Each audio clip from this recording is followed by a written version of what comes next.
Have you ever wondered if you're paying too much to invest? And specifically, when it comes to Nutmeg, is it really more expensive than other platforms out there? It's a question a lot of new and even experienced investors ask. After all, fees can eat into your returns over the long term, so understanding what you're paying for is crucial. Nutmeg's pricing isn't a single flat fee. It's more of a layered system.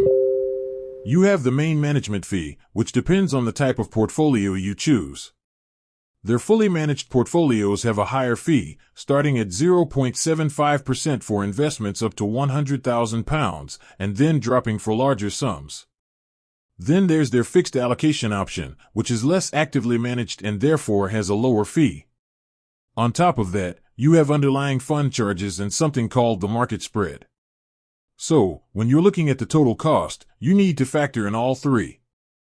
So, how does this compare to its competitors? Let's look at a couple of big names. Vanguard is often held up as the gold standard for low-cost investing.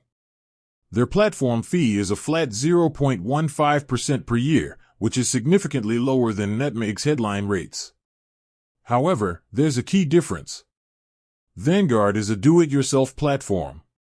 They offer a simple, low-cost way to invest in their own funds. Nutmeg, on the other hand, is a robo-advisor. They build and manage a portfolio for you based on your risk tolerance.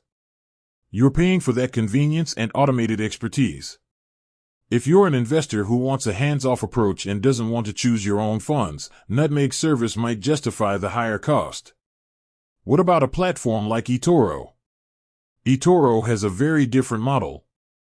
They're known for their commission-free trading on stocks and ETFs. But that fee comes with its own set of charges, like currency conversion fees, a withdrawal fee, and even an inactivity fee if you don't log in for a year. While you might not pay a percentage-based management fee, these other costs can quickly add up, especially if you trade frequently or withdraw money often. Ultimately, is Nutmeg expensive? The answer is, it depends on what you're comparing it to and what kind of investor you are. Compared to a low-cost, DIY platform like Vanguard, yes, it's more expensive. But you're paying for a different service, the convenience of a managed portfolio. Compared to a trading platform like eToro, the fees are structured differently, and one isn't necessarily cheaper than the other for every type of user. It all comes down to your personal investing style and how much you value a hands-off, managed approach. With that said, thanks for watching and until next time.